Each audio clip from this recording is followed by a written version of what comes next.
Buenos días, mis queridos hermanos. Le ruego a nuestro Dios que nos envíe su Espíritu, que nos capacite para poder entender su perspectiva, su mensaje. Hoy, mis queridos hermanos, vamos a tratar de entender un mensaje, una perspectiva que muchas veces no contemplamos y a veces nosotros mismos nos vemos involucrados en situaciones semejantes, ¿verdad? Hoy vamos a tratar una perspectiva de la vida de Jesús que probablemente muchos de nosotros o algunos de nosotros experimentamos, sea de un lado o sea del otro. Hoy vamos a tratar una reflexión que están deseando todas las gentes y que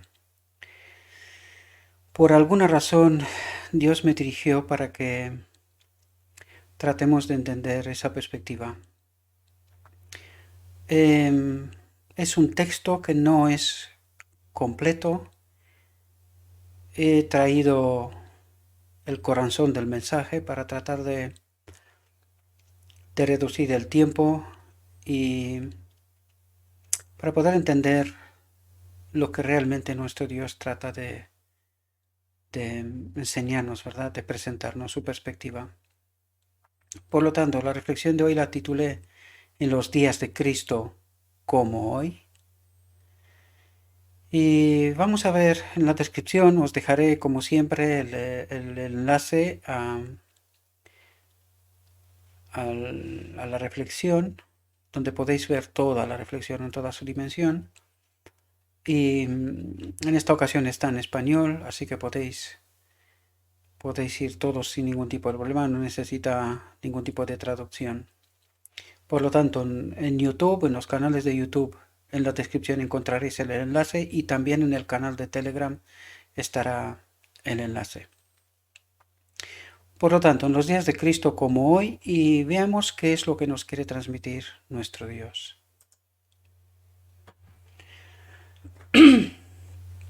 En los días de Cristo como hoy, eran muchos los que parecían momentáneamente emancipados del dominio de Satanás. Por la gracia de Dios habían quedado libres de los malos espíritus que dominaran su alma. Se gozaban en el amor de Dios. Pero, como los oyentes representados en la parábola por el terreno pedregoso, no permanecían en su amor. Y esta cuestión la hemos hablado, ¿verdad?, en las últimas reflexiones, la importancia de lo que esto significa, ¿verdad? No se entregaban a Dios cada día para que Cristo morase en su corazón, y cuando volvía el mal espíritu con otros 7 espíritus peores que él, quedaban completamente dominados por el mal. Por lo tanto, aquí, mis queridos hermanos, tenemos que entender un mecanismo, una realidad, ¿verdad?, que constantemente trato de ayudaros a entender. Fijaos, dice que muchos parecían momentáneamente emancipados del dominio de Satanás. Quedaban libres de los malos espíritus. Pero claro, al no entender el mecanismo, ¿verdad?, al no entender en qué condiciones nuestro Dios puede obrar, ¿verdad?, al no estar entregándose, dice, a Dios cada día para que Cristo morase en su corazón, el mal espíritu volvía y de nuevo volvían a la situación anterior, de hecho mucho peor, ¿verdad? Y este es un mecanismo que nosotros no entendemos, mis queridos hermanos. No sé por qué estamos dando por hecho que venimos a la iglesia, nos entregamos a Cristo, pero después descuidamos esta relación. Y aquí quiero traer la atención para que entendamos esta realidad que la historia también nos la confirma, ¿verdad? Es algo que nosotros hoy hemos dejado de experimentar. Y que aquello no fue solamente por un momento, sino que tenía que haber sido una realidad hasta hoy. Sin embargo, hemos descuidado y hemos perdido esta relación. ¿Y a qué es lo que me refiero? Pensad en Pentecostés. Cuando Cristo conecta a sus discípulos, ¿verdad? Con su espíritu, ¿para cuánto tiempo era? Tenía que ser para siempre, ¿verdad? Pues fijaos que al finales del siglo I, esta experiencia, esta conexión con el espíritu ya no existía. Si leéis históricamente vais a ver que al finales del primer siglo los discípulos de Cristo, la iglesia primitiva, dejaron de experimentar esta experiencia, ¿verdad? Porque esto no fue solamente con los apóstoles. Ahí había mucha más gente que habían recibido esta conexión vital con su espíritu, ¿verdad? Sin embargo, poco a poco descuidaron a medida que los apóstoles, pues, han sido matados, asesinados, ¿verdad? Poco a poco, pues esta experiencia ha desaparecido y ha permanecido hasta hoy. Damos por hecho que esto es lo que Cristo ha preparado para nosotros. Sin embargo, esto no es así. Nosotros teníamos que haber tenido una conexión permanente con su espíritu. Y es justamente lo que trata de decirnos aquí. Cuando no nos entregamos a Dios cada día para que Cristo morase en nuestro corazón, nos desconectamos. Y por eso el Espíritu de Dios puede habitar en este templo, porque al desconectarnos no estamos bajo el amparo del Espíritu de Cristo y Él no puede obrar. Esto nos lo relata claramente, que Él no puede obrar en cualquier condición y por eso el Espíritu se apodera, ¿verdad? Fijaos, cuando el alma se entrega a Cristo, un nuevo poder se posesiona del nuevo corazón. Se realiza un cambio que ningún hombre puede realizar por su cuenta. Es una obra sobrenatural que introduce un elemento sobrenatural en la naturaleza humana. Es esta conexión vital, ¿verdad? El alma que se entrega a Cristo llega a ser una fortaleza suya, que Él sostiene en un mundo en rebelión. Y no quiere que otra autoridad sea conocida en ella sino la suya. Por lo tanto, entendemos, Él no quiere que otra autoridad sea reconocida en este templo más que la suya. Un alma así guardada en posesión por los agentes celestiales es inexpugnable para los asaltos de Satanás. Pero fijaos de nuevo lo que ocurre. Pero a menos que nos entreguemos al dominio de Cristo, seremos dominados por el maligno. Debemos estar inevitablemente bajo el dominio del uno o del otro, de los dos grandes poderes que están contendiendo por la supremacía del mundo. No es necesario que elijamos deliberadamente el servicio del reino de las tinieblas para pasar bajo su dominio. Es decir, no es necesario elegir esto. Nosotros podemos estar en la iglesia, creer que estamos bajo el amparo de Cristo, pero al descuidar esta conexión vital, y que ayer le explicamos cómo y de qué manera, ¿verdad? Pues no es necesario ni siquiera que elijamos, sino que el espíritu del maligno se posesiona de este templo y simula como que estamos bajo el amparo de Cristo, porque el engaño es magistral, recordad. Y hace todo lo que puede para que nosotros no entendamos que estamos desconectados, sino que todo lo contrario, que creamos que estamos conectados, ¿verdad? Por lo tanto, dice, no es necesario que elijamos deliberadamente el servicio del reino de las tinieblas para pasar bajo su dominio. Basta que descuidemos de aliarnos con el reino de la luz, que descuidemos lo que tenemos que hacer para estar en esta conexión vital, ¿verdad? Si no cooperamos con los agentes celestiales, Satanás se posesionará de nuestro corazón y hará de él su morada, simulando que estamos conectados con Cristo, pero que en realidad estamos totalmente desprovistos de esta conexión y estamos bajo engaño. Espero que podamos entender esta realidad, mis queridos hermanos, en toda su profundidad, porque el engaño es magistral, mis queridos.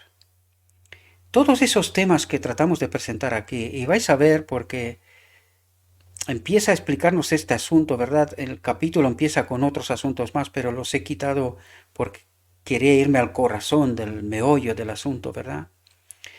Pero vais a ver que esto nos mete en un engaño tan profundo, mis queridos hermanos.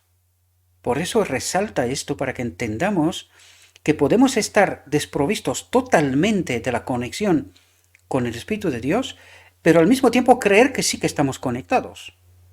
Y nos relata una experiencia para que podamos entender esta realidad en toda su profundidad. Dice, la única defensa contra el mal consiste en que Cristo more en el corazón por la fe en su justicia. Y aquí en este canal hemos hablado de este asunto. El mundo cristiano está confundido, no entiende este asunto. Pero nosotros aquí entendemos qué es la justicia de Cristo, que es su misma presencia en nosotros, que nos ayuda a obedecer, estar en conformidad con el carácter de Dios. Por lo tanto, Cristo mora en el corazón por la fe en su justicia, ¿verdad? Él obra en nosotros esta justicia ahora. No se refiere a otro tipo de justicia, ¿verdad? A menos que estemos vitalmente relacionados con Dios, no podremos resistir los efectos profanos del amor propio, de la complacencia propia y de la tentación a pecar. ¿Y esto qué quiere decir, mis queridos hermanos? Que nosotros, por nuestra naturaleza, tenemos la tendencia de ir precisamente eso, al amor propio, una vanidad personal, estar en el centro de la atención, complacencia propia. Esto me gusta, sé que no está bien, pero me gusta, ¿verdad? Y de la tentación a pecar. En momentos críticos, sabiendo que lo que estamos eligiendo no es la voluntad de Dios, sin embargo, quiero, me gusta, deseo y elijo mal, con intención, porque en realidad pecar es una elección consciente, ¿verdad? Por lo tanto, podemos dejar muchas malas costumbres y momentáneamente separarnos de Satanás. Dice, momentáneamente separarnos de Satanás. Pero sin una relación vital con Dios, por nuestra entrega a Él, momento tras momento, seremos vencidos. Sin un conocimiento personal de Cristo, atentos, sin un conocimiento personal de Cristo, ¿cómo entendemos a Cristo? A través de su palabra, con la ayuda de su Espíritu, ¿verdad? Por lo tanto, dice, sin un conocimiento personal de Cristo, aquí nos dirige a las herramientas que ayer hablamos de ellas, ¿verdad?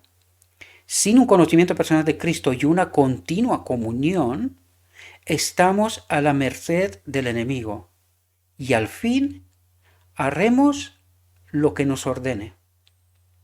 Por lo tanto, entendéis la sutileza de estos mecanismos, ¿verdad?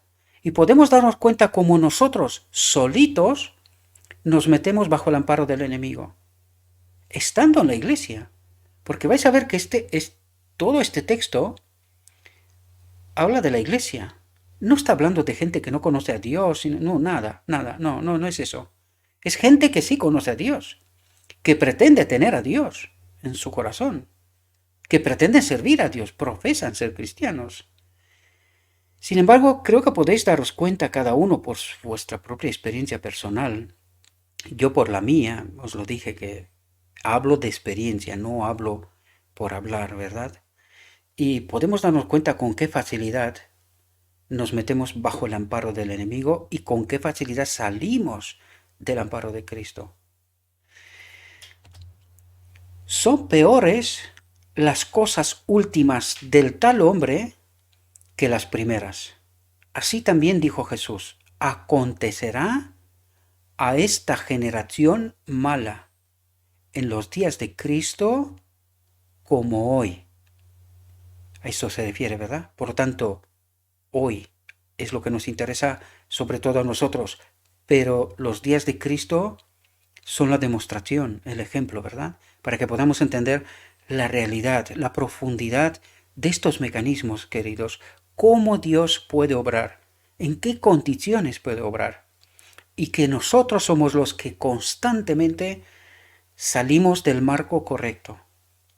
Nadie se endurece tanto como aquellos que han despreciado la invitación de la misericordia y mostrado aversión al Espíritu de gracia. Y aquí tenemos que entender una realidad, mis queridos hermanos. ¿Cómo es posible que ocurra esto? Dice, nadie se endurece tanto como aquellos que han despreciado la invitación de la misericordia. ¿Y por qué han despreciado la invitación? ¿Esto es un acto voluntario? ¿Sabéis qué ocurre, queridos? Nosotros creemos que estamos en la iglesia. Creemos que profesamos a Cristo. Creemos que obedecemos a Cristo. Y por eso rechazamos esta invitación. O sea, pasa por a nuestro lado y no nos enteramos porque pensamos que no va con nosotros. Esto no va conmigo. Yo soy cristiano, yo he aceptado a Cristo, me he bautizado, estoy en la iglesia, me leo la Biblia, hago aquello, lo otro y tal. Sin darme cuenta que puedo estar desconectado de su espíritu y que el espíritu que ha tomado su lugar simule esta obra magistral de engaño, simule que yo estoy bien encaminado. Este es el error que más comete el cristiano, considerando que la obra de Satanás no la vemos, ¿no? Es como algo aquí, sí que está, pero que yo qué sé, no sé cómo hace, ¿no? Pero que yo voy bien, yo voy bien. Pues esta es el rechazo de la invitación, mis queridos hermanos, porque Dios continuamente trata de despertar a su pueblo. Porque primero necesita un pueblo despierto para que a través de este pueblo dé un mensaje al mundo. Y constantemente el pueblo de Dios creía que tiene la verdad, que está bien encaminada, que nosotros obedecemos a Dios. Y la historia nos dice una y otra vez que nos equivocamos. Por eso Cristo no puede terminar la obra del día de la expiación.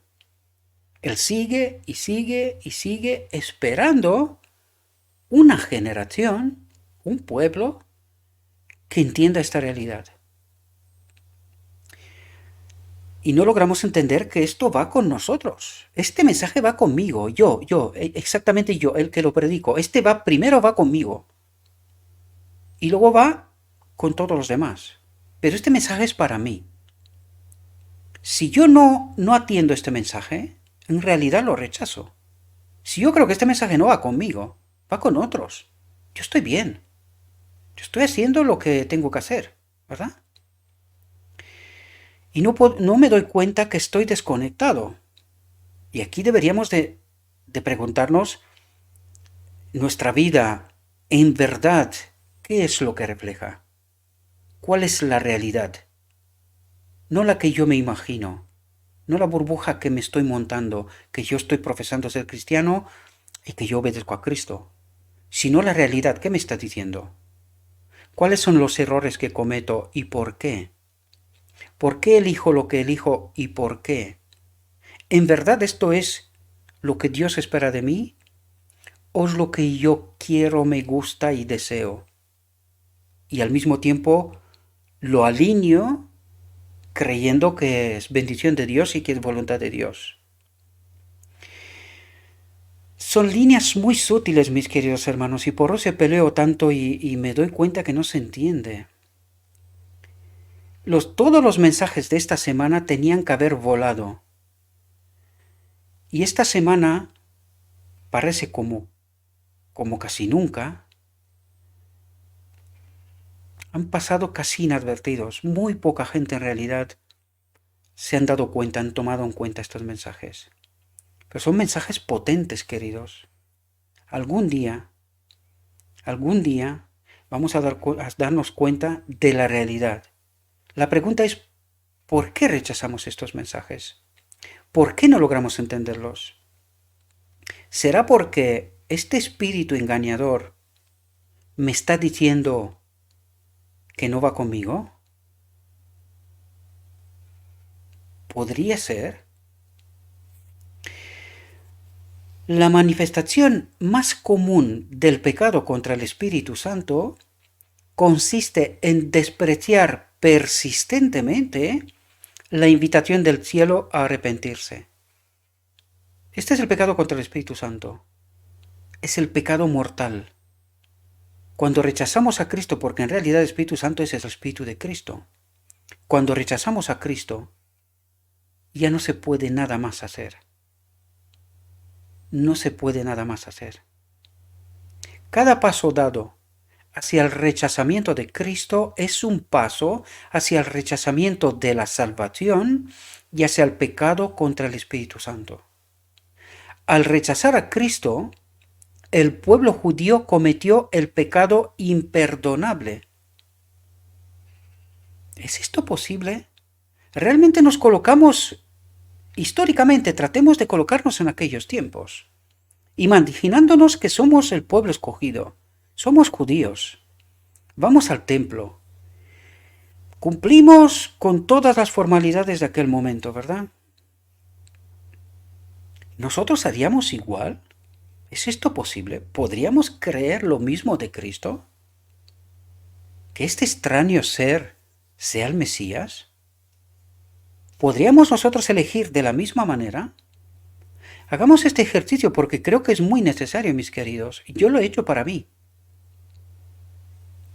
Y en aquel día me di cuenta que yo maté a Cristo. Y cada vez que elijo pecar, elijo en contra de Cristo. Estoy sacrificando a mi Cristo. Esta es una experiencia muy profunda, mis queridos hermanos. Lloré mucho cuando me di cuenta. Lloré mucho. Porque a veces creemos que esto no va con nosotros, mis queridos hermanos. Creemos que esto va con otros. Nosotros estamos bien, hemos aceptado a Cristo. No puede ser, nosotros no rechazamos el mensaje. ¿Estamos seguros, mis queridos hermanos? ¿En verdad esta es la realidad, la auténtica realidad? ¿Estamos en esta conexión auténtica, vital con Cristo? ¿Nuestra vida de día a día, momento a momento, refleja esta realidad? ¿O refleja otra realidad? Al rechazar a Cristo, el pueblo judío cometió el pecado imperdonable y desoyendo la invitación de la misericordia, ¿hacia quién iba esta invitación, queridos? ¿A los otros pueblos? ¿O era para su pueblo? Para que cuando este pueblo esté despierte pueda proclamar el Evangelio, lo que en realidad hicieron los apóstoles, lo que en realidad al final del tiempo hará el pequeño remanente, los 144.000 fieles. La historia se repite. Si no aprendemos del pasado, no entenderemos el presente y menos el futuro. La historia se repite, queridos.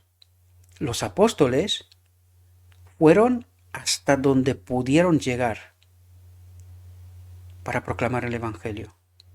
Sin embargo, el pueblo escogido por Dios, los judíos, lo rechazaron. ¿Es posible que esto ocurra hoy? Mis queridos hermanos, os lo digo honestamente. Por la análisis que hago de las redes de lo que está ocurriendo, esta es la realidad. Esto está pasando. Un pequeño remanente entiende y acepta este mensaje. Y la gran mayoría no va con ellos. La historia se repite. Fijaos lo que nos dice aquí. Al rechazar a Cristo, el pueblo judío cometió el pecado imperdonable y desoyendo la invitación de la misericordia. Podemos cometer el mismo error. Podemos cometer el mismo error. Insultamos al príncipe de la vida y le avergonzamos delante de la sinagoga de Satanás y ante el universo celestial cuando nos negamos a escuchar a sus mensajeros. Y fijaos lo que dice aquí, algo totalmente sorprendente. Recordad que estamos en el marco del pueblo de Dios. Y fijaos lo que dice. Escuchando en su lugar a los agentes de Satanás que quisieran apartar de Cristo nuestra alma. Ayer hablamos de esto también, y no quiero estar haciéndolo todos los días porque también me pongo en la piel del maestro de Israel, porque estoy en esta piel. Yo también soy maestro de Israel.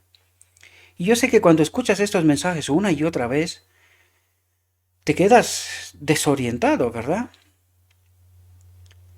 ¿Qué me quiere decir Dios?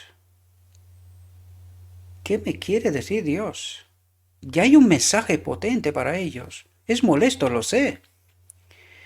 Pero Dios quiere despertarlos para que a través de ellos el pueblo despierte. Son una pieza clave importante. Y si ellos no despiertan, ¿a quién sirve? Escuchando en su lugar a los agentes de Satanás que quisieran apartar de Cristo nuestra alma. Porque si no entendemos la profundidad del Evangelio, mis queridos hermanos, estos mecanismos, estas sutilezas, de las cuales ni predicamos, queridos, tampoco no le prestamos atención y son tan determinantes para nuestras vidas. ¿A quién servimos cuando estamos predicando de todo menos la verdad? ¿A quién servimos? ¿Esto sirve a mi Cristo? ¿Alcanza el propósito que tiene Cristo? Cuestiones, preguntas muy serias, mis queridos hermanos. Y no es porque tengo nada con nadie. Yo sé que se entiende mal. Se aprovechan mi tono, mi forma de expresar. En fin, se aprovecha cualquier cosa para evitar la verdad. Esto es lo que hace, es la obra de aquel espíritu extraño. Esto es lo que hace cuando estamos desconectados de Cristo, porque no puede ser que Cristo mande este mensaje y yo no estoy de acuerdo con él. O el mensaje no viene de Dios y yo tengo el espíritu, o el espíritu que tengo no es de Dios y el mensaje es correcto. Algo tiene que estar aquí fallando. Y necesito entender esta realidad, mis queridos hermanos. Los maestros de Israel tendrían que ponerse las pilas, porque de ellos depende el pueblo. Hay una responsabilidad individual, por supuesto que sí, pero el pueblo confía en ellos, porque si no, ¿para qué están donde están? ¿Qué propósito tienen? ¿No es precisamente este dirigir el pueblo de Dios? Pues ellos tienen que despertar. Es absolutamente necesario. Por eso Dios, vez tras vez, les manda mensajes de atención. Son duros, sí.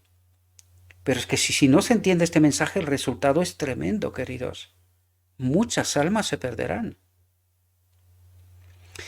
Mientras uno hace esto, no puede hallar esperanza ni perdón y perderá finalmente todo deseo de reconciliarse con Dios.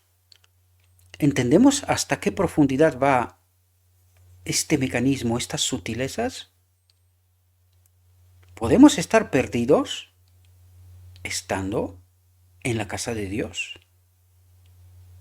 En el pueblo de Dios, mejor dicho. Porque la casa de Dios somos nosotros, templos vivos, donde habita su espíritu, ¿verdad? Mientras Jesús estaba todavía enseñando a la gente, y fijaos que aquí viene a explicarnos cómo se manifiesta todo lo que hasta aquí hemos tratado de entender, y nos da un ejemplo tan cercano y tan tremendo al mismo tiempo, mis queridos hermanos. Vamos a escuchar a Cristo y su perspectiva, la auténtica, no lo que nosotros construimos. Un Cristo que no es el Cristo real. El Cristo que nos desvela la realidad por muy dura que sea. Fijaos, vamos a ver qué es lo que ocurre. Mientras Jesús estaba todavía enseñando a la gente, sus discípulos trajeron la noticia de que su madre y sus hermanos estaban afuera y deseaban verle. Fijaos aquí. Él, sabía lo que sentían ellos en su corazón.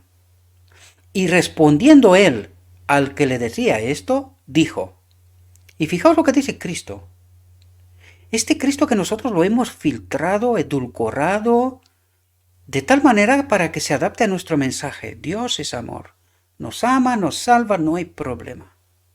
Fijaos lo que dice, a su madre y a sus hermanos. ¿Quién es mi madre? ¿Y quién es mi madre? ¿Y quiénes son mis hermanos? Imagínate que tú eres hermano de Cristo y que tu hermano te dirija estas palabras. Tu hermano es Cristo, cercano, de la familia. Comemos y dormimos juntos. Charlamos, ¿verdad? Somos familia. Y de repente viene y dice, ¿quién es mi madre y quiénes son mis hermanos? Y fijaos a quién señala para que el dolor sea profundo, ¿verdad? Dice, y extendiendo su mano hacia sus discípulos, dijo, he aquí mi madre y mis hermanos. ¿Qué os parece, queridos? Es un golpe de realidad tremendo, tremendo. Cuando tú entiendes esa perspectiva y realmente te colocas en los planos correctos para poder entender esta auténtica realidad, esa perspectiva desde toda su profundidad, cuando entiendes lo que Cristo quiere decir, y tú siendo su hermano de sangre, comimos y bebemos y dormimos juntos, y Él diga que tú no eres su hermano, sino que sus discípulos, en la realidad de hoy, le diríamos, muy bien, esta noche te vas a dormir con ellos y vas a comer con ellos. A casa no vuelvas. ¿Qué les parece, mis queridos hermanos, este Cristo? La realidad. Porque lo que Cristo trata de decir aquí es algo tan profundo que cuando tú entiendes solamente desde la superficie, pensando, no, Cristo es mi hermano, pero lo desconsideras en realidad, porque vamos a ver por qué Cristo está diciendo lo que está diciendo. Tiene fundamento, porque lo que Cristo quiere resaltar aquí es algo muy profundo, que es una lección para ti y para mí, querido hermano. Aquellos que creemos en este falso amor, un Dios que nos salva, da igual, nos salva,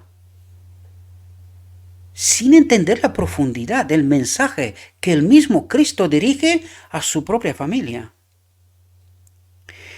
Porque todo aquel que hiciere la voluntad de mi Padre, que está en los cielos, apunta de quién habla, ¿verdad?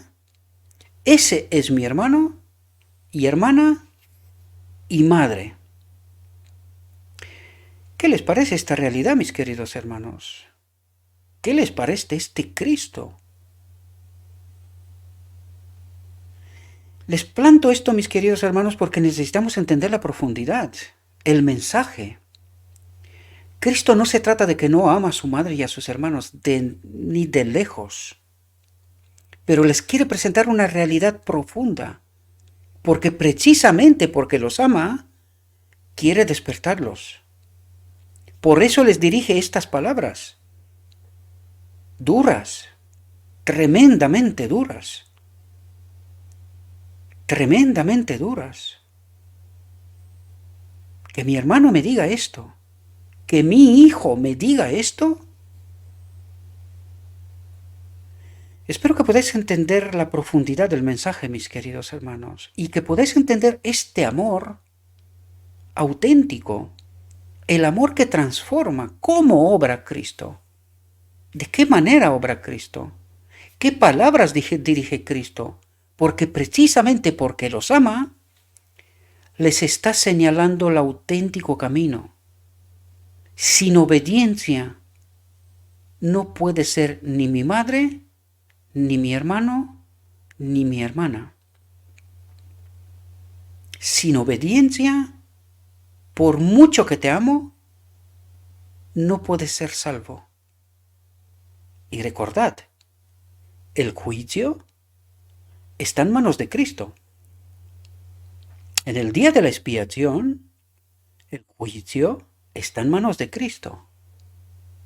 ¿Podría haber dirigido cualquier otro tipo de palabras? No os preocupéis, mamá, papá, mis hermanos, no os preocupéis. Yo soy el Salvador del mundo, tranquilos, yo os salvo. ¿Podemos entender la profundidad del mensaje, mis queridos hermanos?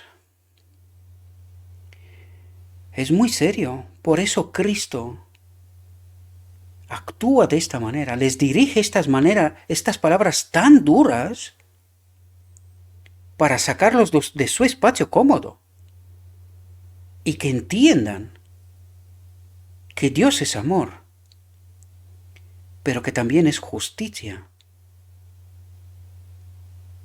y que si que desean ser salvos, tienen que obedecer, tienen que entender.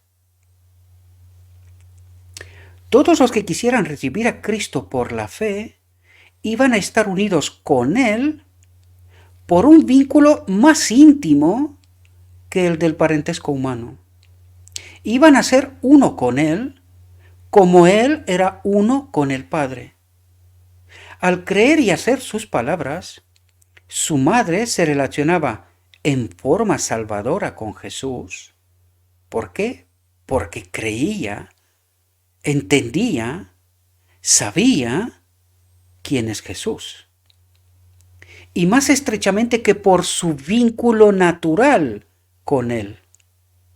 No porque era su madre, sino porque entendía quién era, cuál era su obra y cuál era su propósito.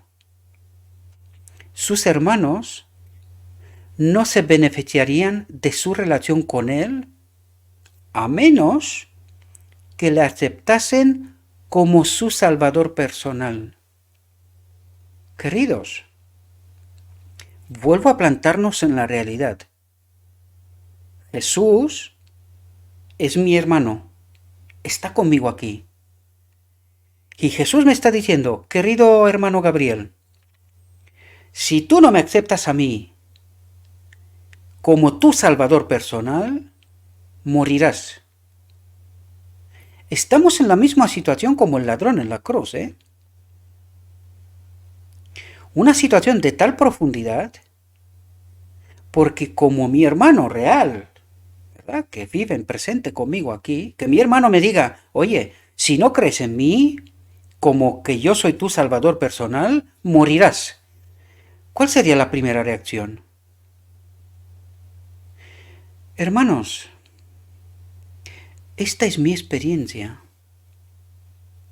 Cuando os dirijo estos mensajes y tengo expectativas, que lo entendáis, que lo aceptáis, que entendáis la realidad que nuestro Dios nos plasma, y veo el rechazo, me parece tremendo. Ayer un hermano que sirvió durante mucho tiempo entre los maestros de Israel, me mandaba un mensaje de muy lejos, de la otra punta de la tierra. Y me decía, me parece increíble lo que está pasando. Como el pueblo de Dios no logra captar el mensaje. Él sigue estas reflexiones. Y es un hombre que no necesita nada. En realidad no necesita nada, excepto a Cristo. Y me mandaba este mensaje que casi me daba ganas de llorar, ¿verdad? Me decía, es increíble lo que está pasando. ¿Cómo de dormido está el pueblo de Dios? Que no logra entender. Pues esta es la expectativa, mis queridos hermanos. Cuando yo preparo estos mensajes con todo el cariño y amor del mundo y tengo la expectativa de que sean bien recibidos, veo un profundo rechazo desde mi propia iglesia y no os digo de los que no conozco. Es tremendo, es tremendo. Sus hermanos no se beneficiarían de su relación con él a menos que le aceptasen como su Salvador personal. Y nosotros creemos que ya lo hemos hecho. ¿Qué apoyo había encontrado Jesús en sus parientes terrenales si hubiesen creído en él como enviado del cielo y hubiesen cooperado con él en hacer la obra de Dios? ¿Entendéis la perspectiva que os acabo de plantar? Mis hermanos, los cercanos, ni siquiera comparten estos mensajes. Me tienen por condenado. ¿Por qué será? Su incredulidad echó una sombra sobre la vida terrenal de Jesús. Era parte de la amargura de la copa de desgracia que él bebió por nosotros. Siento mucho que tengo que hacer este paralelo, pero tengo que explicaros mi realidad y que será vuestra realidad. Si empezaréis vuestro propio ministerio, vais a beber de esta copa, inevitablemente. Y a veces te da gana de no hacer nada más. Pero esto es precisamente lo que el enemigo quiere. Que estemos desanimados, desamparados, que nos sintamos solos, desgraciados, no comprendidos, herejes, y que dejemos de hacer lo que estamos haciendo. Y yo me empeño en no hacerlo. Sigo creyendo a Cristo. El Hijo de Dios sentía agudamente la enemistad encendida en el corazón humano contra el Evangelio y le resultaba muy dolorosa en su hogar. Tenéis que tener esta expectativa, mis queridos hermanos, que no seáis comprendidos a veces, puede pasar, ni siquiera en vuestra casa, vuestra iglesia, vuestro entorno, porque su propio corazón estaba lleno de bondad y amor y apreciaba la tierna consideración en las relaciones familiares. Sus hermanos deseaban que él cediese a sus ideas, cuando una actitud tal habría estado en completa contradicción con su misión divina. Y esto es lo que creen mucha gente, que debería de hacer lo que estoy haciendo. Pero están profundamente equivocados. Consideraban que él necesitaba de sus consejos. Y algunos de mis hermanos también creen esto. Le juzgaban desde su punto de vista humano y pensaban que si dijera solamente cosas aceptables, que es lo que mucha gente me sugiere constantemente, para los escribas y fariseos, evitaría las controversias desagradables que sus palabras despertaban. ¿Cómo hablaba Cristo? ¿Entendéis lo que trata de sugerir el texto? ¿Lo que dicen los hermanos? ¿Cómo trataba Cristo a los dirigentes? Pues acabamos de ver, si dirige las palabras que dirige a su propia familia, ¿cómo podría ser con los maestros de Israel? Él obra en la verdad y con la verdad. Sin embargo, ¿cómo le interpretaban? Y pensaban que si dijera solamente cosas aceptables para los escribas y fariseos, evitaría las controversias desagradables que sus palabras despertaban. Pensaban que estaba loco al pretender que tenía autoridad divina. ¿Qué ha dicho? Pensaban que estaba loco al pretender que tenía autoridad divina. ¿Comprendían a Jesús? ¿Entendían a Jesús? ¿Sabían quién era Jesús? Lo tenían en casa, ¿eh? ¿Podéis entender esta obra silenciosa, mis queridos hermanos? ¿Cómo obra nuestro Dios, en verdad? Y podemos entender lo profundamente engañados que podemos estar aún estando a su lado. Sus hermanos tenían esta misma experiencia. ¿Lo entendían? ¿Sabían quién era? ¿Entendían su propósito?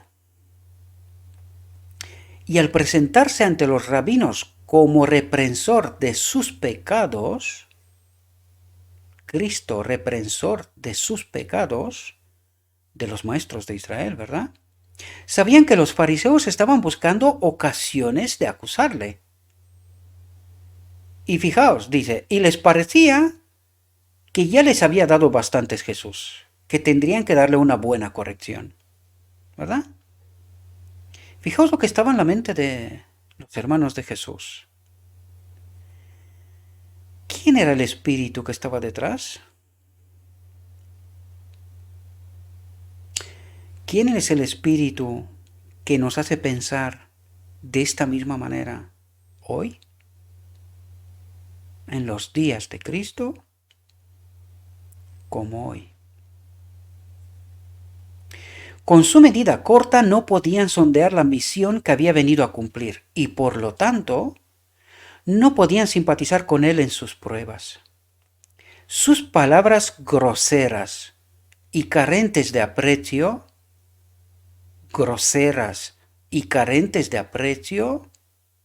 ¿es esto posible? ¿Cristo se dirigía como para merecer semejante trato? ¿Qué creemos? Sus palabras groseras y carentes de aprecio demostraban que no tenían verdadera percepción de su carácter. Y hoy, ¿somos incapaces de identificar los mensajeros y el mensaje que viene de lo alto? Pensémoslo. Y que no discernían cómo lo divino se fusionaba con lo humano. Y hoy, ¿seremos capaces de identificar a los hermanos que, llenos del Espíritu, obran a favor de Cristo? ¿O los interpretamos igual que los hermanos de Cristo? ¿Y cuál es el espíritu que está detrás? ¿Tenemos la capacidad de identificarlo? ¿Creemos saber la verdad? Le veían con frecuencia lleno de pesar, pero en vez de consolarle, el espíritu que manifestaban y las palabras que pronunciaban no hacían sino herir su corazón. Su naturaleza sensible era torturada. Ni siquiera llegó a la cruz. Ya estaba torturado. ¿A través de quién? ¿Cómo obraba este espíritu extraño? ¿A través de quién obraba? De su propia familia. Desconcertante, ¿verdad? Sus motivos mal comprendidos y su obra mal entendida. En los días de Cristo, como hoy.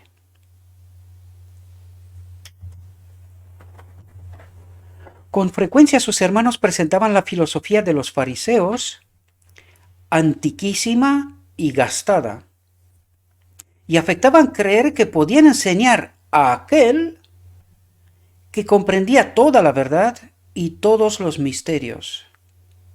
Condenaban libremente lo que no podían comprender. Sus reproches le herían en lo vivo y angustiaban su alma. Qué interesante, ¿verdad? Ellos creían que sabían mejor que Cristo, aquel que comprendía toda la verdad y todos los misterios. ¿Cómo se manifiesta la ley? ¿Cómo se manifiesta Cristo? De tal manera que los que estaban lo más cercano no lo comprendían. Sin embargo, lo mal comprendían. Sus reproches le herían en lo vivo y angustiaban su alma. Profesaban tener fe en Dios y creían justificarle, cuando Dios estaba con ellos en la carne y no le conocían. ¿Puede pasar lo mismo hoy? Estas cosas hacían muy espinosa la senda de Jesús. Tanto se condolía Cristo de la incomprensión que había en su propio hogar, en su propia casa, en su propia iglesia, en su propio pueblo, que le era un alivio ir a donde ella no reinaba, la incomprensión, a donde la incomprensión no reinaba. Huía, ¿verdad? En lugar de estar entre los suyos, en su propia casa, que lo entiendan, que lo aprecien, que le apoyen, él quería huir de su propia casa, buscar comprensión, ayuda. ¿Entendemos la profundidad de este mensaje, mis queridos hermanos? Todos aquellos que proclamarán la verdad experimentarán esta realidad. Había un hogar que le agradaba visitar, la casa de Lázaro, María y Marta, porque en la atmósfera de fe y amor, su espíritu hallaba descanso. Su espíritu hallaba descanso, porque entendía quién estaba detrás. Este espíritu que le atormentaba constantemente. Sin embargo, no había en la tierra nadie que pudiese comprender su misión divina ni conocer la carga que llevaba en favor de la humanidad. Con frecuencia podía hallar descanso únicamente estando a solas y en comunión con su Padre Celestial. Es en estos momentos cuando hallaba el auténtico descanso. Los que están llamados a sufrir por causa de Cristo, que tienen que soportar incomprensión y desconfianza aún en su propia casa, pueden hallar consuelo en el pensamiento de que Jesús soportó lo mismo. Se compadece de ellos, los invita a hallar compañerismo en Él y alivio donde Él lo halló, en la comunión con el Padre. Los que aceptan a Cristo como su Salvador personal no son dejados huérfanos para sobrellevar solos las pruebas de la vida. Él los recibe como miembros de la familia celestial. Los invita a llamar a su Padre Padre de ellos también. Son sus pequeñitos caros al corazón de Dios, vinculados con Él por los vínculos más tiernos y permanentes. Tiene para con ellos una ternura muy grande, que supera la que nuestros padres o madres han sentido hacia nosotros en nuestra incapacidad, como lo divino supera a lo humano. En las leyes dadas a Israel hay una hermosa ilustración de la relación de Cristo con su pueblo. Cuando por la pobreza un hebreo había quedado obligado a separarse de su patrimonio y a venderse como esclavo, el deber de redimirle a él y su herencia recaía sobre el pariente más cercano. Esta debería de ser nuestra auténtica experiencia como hermanos, mis queridos hermanos. Hemos perdido por completo esto. Os invitaría, para que podáis entender esta realidad,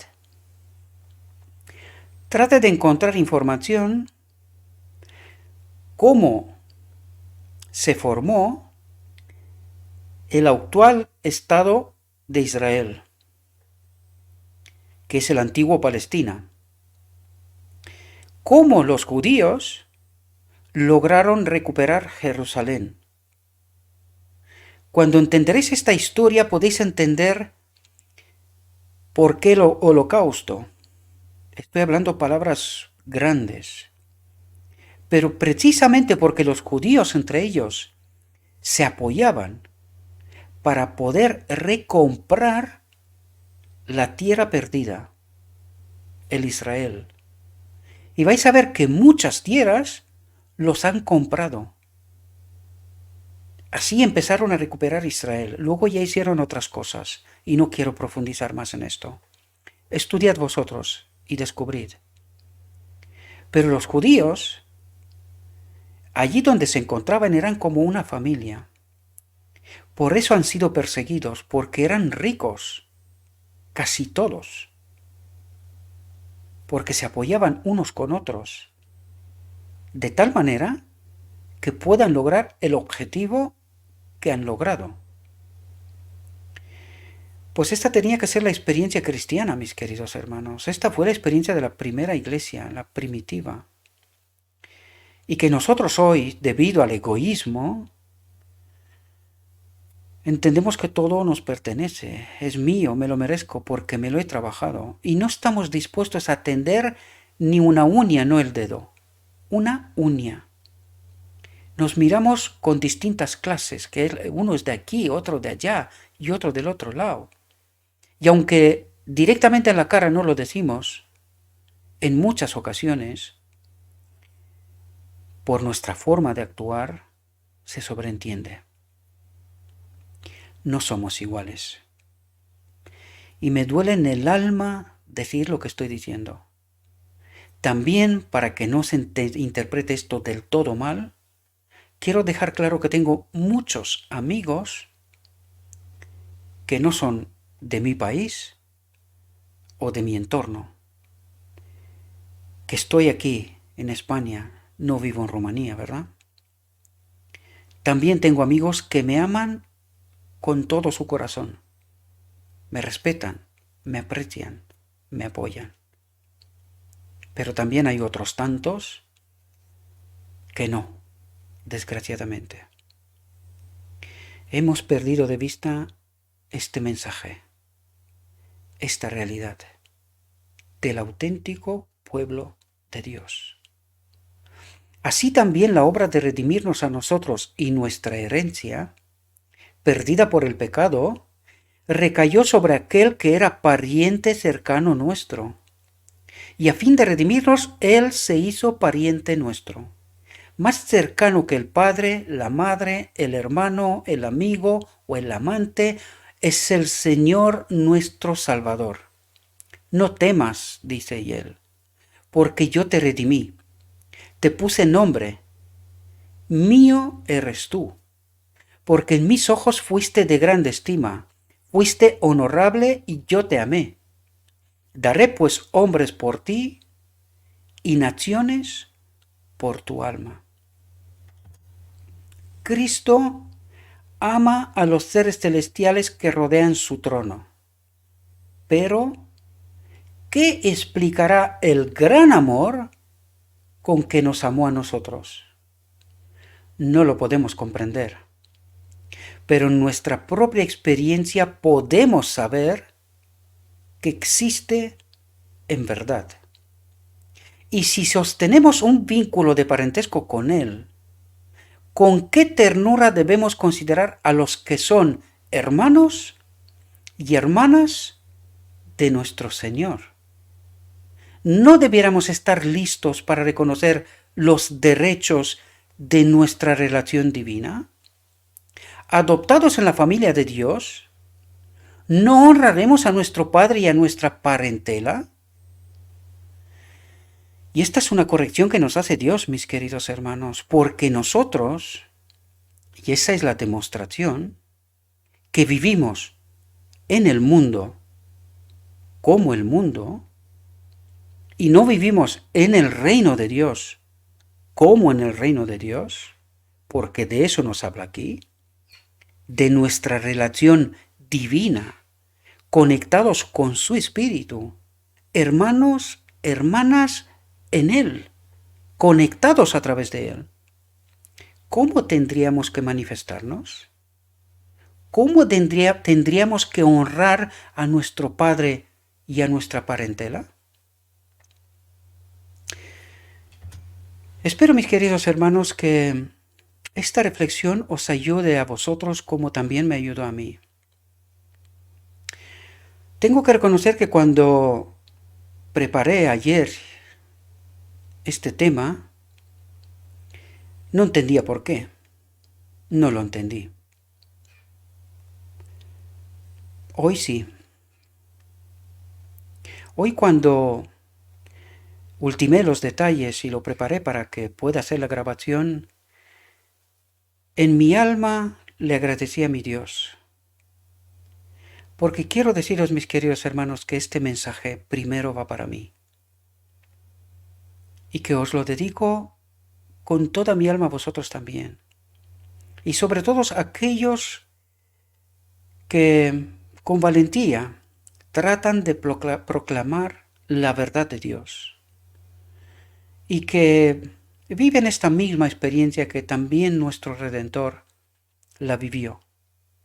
Por esto este mensaje viene a darnos ánimos y a sentirnos apoyados por Cristo, por esta relación divina de parentesco. Y que nos dice, no te preocupes, yo he pasado por este mismo camino. Ánimo, hay que honrar al Padre, porque Él ha dado y lo que ha dado ya no tiene. Por lo tanto, espero, mis queridos hermanos, que esta reflexión os pueda ayudar. Aunque pueda parecer triste, tiene el propósito de animarnos, de confiar, de entender claramente quién es nuestro Cristo, el auténtico, este Dios de amor que transforma y que a veces, para transformar, tiene que corregir. Y no siempre lo entendemos, no profundizamos, nos quedamos con la superficie y con mucha facilidad condenamos. Espero, mis queridos hermanos, que por la gracia de Dios estéis animados, confiados, que no hay nada que nosotros podamos experimentar que nuestro Redentor no lo ha experimentado ya. Así que tenemos que seguir el camino con confianza, con plena confianza. Él está conmigo en todo momento, en todo momento. Os deseo, mis queridos hermanos, y le ruego a nuestro Dios que os acompañe cuando vais a reflexionar sobre este texto, que podáis entender todos los planos y las perspectivas que nuestro Dios trata de plantearnos, para que podamos entender su realidad, su perspectiva, y que no perdamos los ánimos, y con valentía, con coraje, con fe y con poder, sigamos proclamando su mensaje. Os deseo, mis queridos hermanos, que tengáis un próspero día y que en todo lo que os he dicho, os lo he dicho en nombre de Cristo Jesús. Amén.